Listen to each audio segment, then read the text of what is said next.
As a child watching that scene, I remember it being one of the saddest things I would watch. It kind of puzzled me in the beginning why Obi-Wan would smile before getting struck down by Vader, but as I grew up watching it again and again, we came to realize that Obi-Wan did not vaguely threat Vader when he told him that famous line, "You can't win, Darth. If you strike me down, I shall become more powerful than you can possibly imagine." Through death, he was able to help Luke in many more ways he could ever do if he was to be still alive, and thus he continued to guide Luke until he was ready to face not only Vader, but now the Emperor Darth Sidious. In a previous video of mine, I have explained as to why Vader seemed to be in shock when Obi-Wan disappeared after he struck Obi-Wan with his lightsaber. The only thing remaining was the old Jedi's robe and lightsaber, and Vader was caught so off guard that he stepped on the robe just to make sure that Obi-Wan was no more. However, if you look closely, by the time Vader goes in for the kill, we can no longer see Obi-Wan. Only his robe is visible from the outside.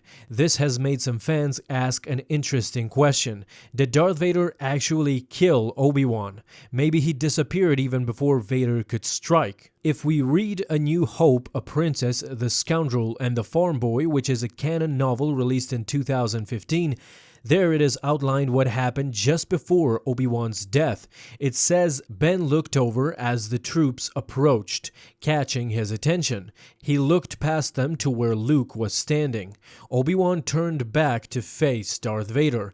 He drew his blade in and made no effort to stop Vader's lightsaber from slashing through him. But instead of his body falling to pieces, an empty cloak fell to the ground. It was like the old man had just disappeared. One last magic trick. The same thing can be found in the comic classic Star Wars A New Hope.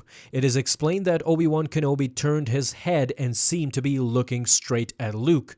A smile was on his face. This was Vader's chance. With the speed of light, he slashed at Ben. The blow should have cut the old man in half, but instead it sliced right through his robe and the Jedi was gone. There was nothing left of him, just two pieces of cloth lying on the floor. After all this, we can safely conclude that, actually, Darth Vader did not kill Obi-Wan in A New Hope.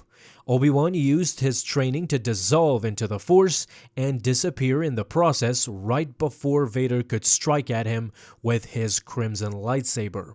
Although Vader still thinks he did kill Ben. It is useless to resist. Don't let yourself be destroyed as Obi-Wan did. Someone please send him this video. I'm sure Vader will let me know what he thinks down in the comments. Alright Star Wars fans, that is it for today. Thank you so much for watching this video, and if you liked it, don't forget to leave a thumbs up down below, subscribe if you haven't already, and don't miss out on any of my future videos that I will post on this channel. Have a fun day my friends, and in closing, don't forget, may the Force be with you always.